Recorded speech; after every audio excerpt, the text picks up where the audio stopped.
दूं।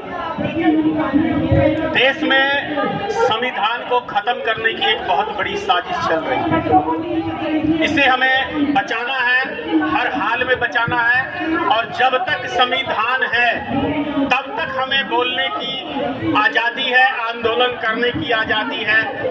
जब ये संविधान खत्म हो जाएगा तो आपकी आज़ादी भी खत्म हो जाएगी और हम गुलाम की जिंदगी में जिएंगे। ऐसी एक बड़ी साजिश चल रही है। मैं अपने बारे में थोड़ा सा बताऊंगा आपको। मैं भारतीय मित्र पार्टी का राष्ट्रीय अध्यक्ष श्री धनेश्वर महतो हूं और इस पार्टी को मैंने 2015 में रजिस्ट्रेशन करवाया था। बिहार में कई सीटों पे मैं 2019 में चुनाव लड़ा और उड़ीसा में। लेकिन पार्टी बनाने के बाद मेरी बहुत सारी बुद्धियां खुल गई। पहले मैं कांग्रेस में था तो मैं कोई भी मैटर देता था पेपर के अंदर तो वो छप जाता था। तो मैं सोचता था मीडिया निष्पक्ष होती है। मैंने कहा मेरी आवाज भी बुलंद करेगा इस देश की मीडिया। जब भाइयों मैंने पार्टी बनाया और जब मैं मीडिया से संपर्क करना साधा, बड़े बड़े जो न्यूज चैनल हैं, बड़े बड़े जो अखबार हैं, मैं उनकी बात कर रहा हूँ, सोशल मीडिया की बात नहीं कर रहा। तब पता चला भाई यहाँ तो सौदेबाजी होती है। आपकी पूरे साल की खबर चलेगी, कितने लाख देना है, ये डील होता है। अगर आधे घंटे का आप टीवी के ऊपर डिबेट करने जाते हैं तो आपको 10 लाख 5 लाख रुपया आपको देना होता है, तब आप डिबेट में बैठते हैं। तो मेरे पास इतना पैसा था नहीं और मैं बड़े बड़े टीवी चैनलों का डिबेट का हिस्सा बना नहीं। तो 2000 आपको बताऊं, जब लॉकडाउन हुआ था, लॉकडाउन, तो जिस दिन सारा देश मोमबत्ती और दिया जलाया था तो उस टाइम मैंने रात्रि 9 बजे मोदी जी का पुतला जलाया था।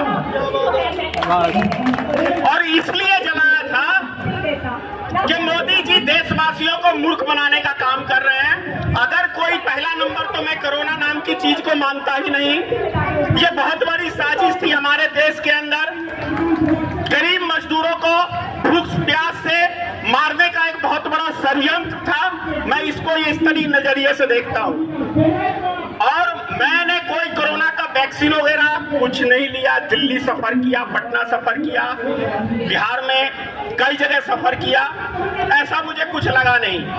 और एक चीज आप सबने देखा होगा, कोरोना वायरस के टाइम के अंदर देश में बुखार गायब हो गया, टीबी गायब हो गया, कैंसर गायब हो गया, दम्मा गायब हो गया, सारी देश में बीमारियां गायब हो गई। बच गया तो सिर्फ एक कोरोना बच गया। और जितने भी आदमियों की मृत्यु हुई वो कोरोना से मृत्यु हुई, ऐसा सरकार का मानना है। तो भाई मुझे बुखार लगा, मुझे दवाई देगा नहीं तो बुखार बढ़ेगा। अब मुझे टीबी की बीमारी है, मुझे कोई घर से बाहर निकलने नहीं देगा, मेरी दवाई खत्म हो गई। किसी को दम्मा की बीमारी है, दवाई खत्म हो गया, मैं डॉक्टर के पास जा नहीं सकता। और डॉक्टर के पास गया सरकारी अस्पताल में तो कोई डॉक्टर देखने वाला नहीं, तो आदमी तो मरेंगे ही। दूसरी बात आप समझ लीजिए, कुछ बातें मैं माननीय प्रधानमंत्री श्री नरेंद्र मोदी के ऊपर ज्यादा बोलता हूं और लोग बोलते हैं कि मोदी जी इसको उठा के अंदर क्यों नहीं करते हैं। अरे भाई, मोदी जी ने 2020 के अंदर मेरे ऊपर कार्रवाई की।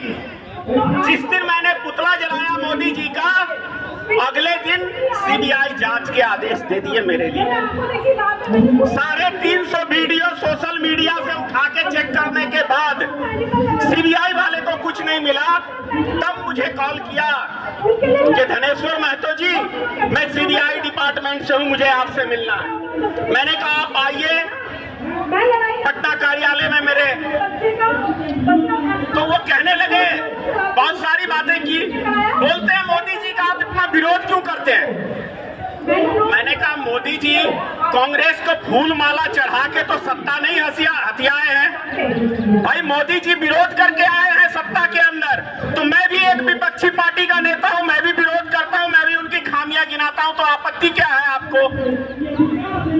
समझ में आई उनको मेरी बात? उसके बाद मैं आपको बताऊं, मुझे लखनऊ से कॉल गया मंत्री पद के लिए कि आप हमारी भाजपा पार्टी के लिए मत बोलिए, आपको हम लखनऊ से मंत्री बनाएंगे। मैंने कहा यह संभव नहीं है। फिर राजस्थान और गुजरात से मुझे कॉल आया, कितने करोड़ चाहिए, बोलिए, मुंह खोलिए, बस हमारी पार्टी के विषय में मत बोलिए। मैंने कहा ऐसा इस संसार में हर व्यक्ति बिकाऊ नहीं होता है, और यदि हर व्यक्ति बिकाऊ हो जाए तो ये दुनिया नहीं चलेगी। मुझे खरीदने के लिए आपको कई जन्म लेने होंगे, क्योंकि बहुत पैसा देखा मैंने अपनी लाइफ के अंदर। तो ये मेरा सिद्धांत है, मैं बिकाऊ आदमी नहीं हूँ, डरपोक आदमी नहीं हूँ।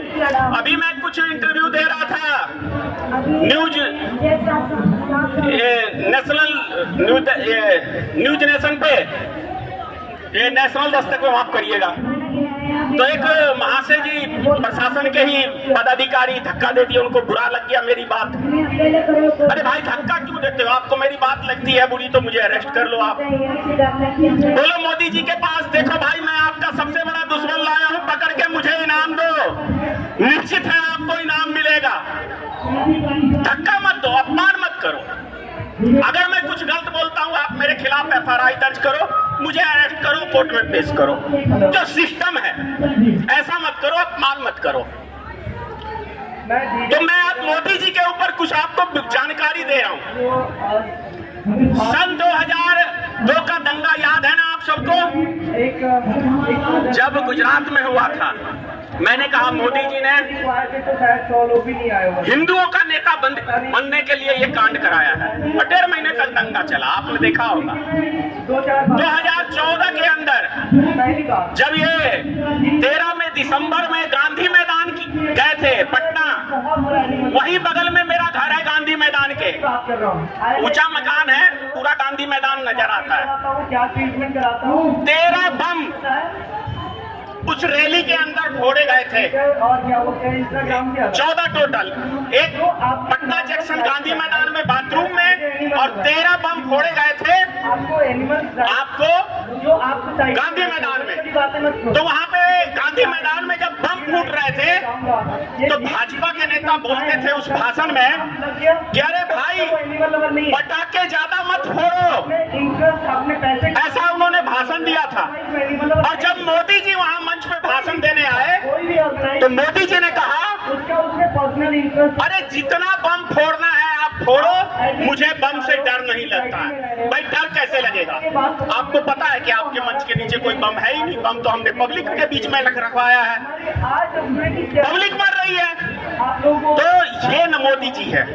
उसके बाद आप देख लीजिए कोई मुद्दा नहीं है। 2019 के अंदर आप सब जानते हैं क्या हुआ, पुलवामा हमला हुआ, हमारे देश के सेना को मरवा के। अगले दिन राजस्थान की रैली में आप सब ने देखा होगा मोदी जी का वो खिलखिलाता चेहरा, क्या शहीदों का पीछे पोस्टर लगा के, और कैसे मोदी जी मुस्कुराते हुए भाषण दे रहे थे, क्योंकि उनको पता था कि अब ये मुद्दा से हम चुनाव जीत जाएंगे। आप जब FIR करने जाते हो तो मोदी जी, मैं मानता हूं कि हमारे देश में जितने भी नफरत फैलाया जाता है वो RSS, विश्व हिंदू परिषद और भाजपा वालों का करतूत है। जितने हिंदुस्तान में दंगे होते हैं, जितने हिंदुस्तान के अंदर उग्रवादी हमले होते हैं, जितने हिंदुस्तान के अंदर आपको जितने भी ये हमले होते हैं, ये सब साजिश यही से होती है।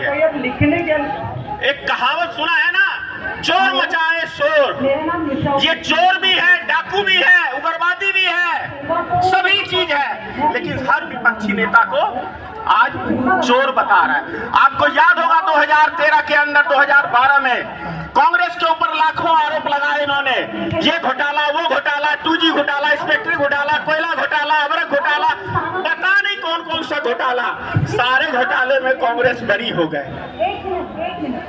तो ये जुमलेबाज की सरकार है, जुमले ज्यादा छोड़ती है, जनता का काम कम करती है। मैं आप लोग को स्पष्ट कहना चाहता हूं, लास्ट में ज्यादा टाइम नहीं लूंगा आप लोग का, बहुत सारे आपके वक्ता होंगे। 2024 आने वाला है और पंजाब तो एक देश का मैं समझता हूं और हरियाणा एक शेर है। जो दिलेरी पंजाब और हरियाणा के लोगों में है, मैं समझता हूं पूरे भारत के लोगों में नहीं है। तो आप में वो ताकत है कि इस सरकार की ईंट से ईंट बजाने की आप में ही ताकत है। मेरा दुर्भाग्य है कि मैं जहां से आता हूं वहां की जिल्लत की जिंदगी जीना अभी के टाइम में जो लोग हैं वो ज्यादा पसंद करते हैं, और मैं जिल्लत की जिंदगी से मरना पसंद करता हूं। मैं जब तक जीऊंगा शान से जीऊंगा, चाहे बाहर रहूं चाहे जेल में रहूं, इसकी मैं कभी परवाह नहीं करता। जय हिंद।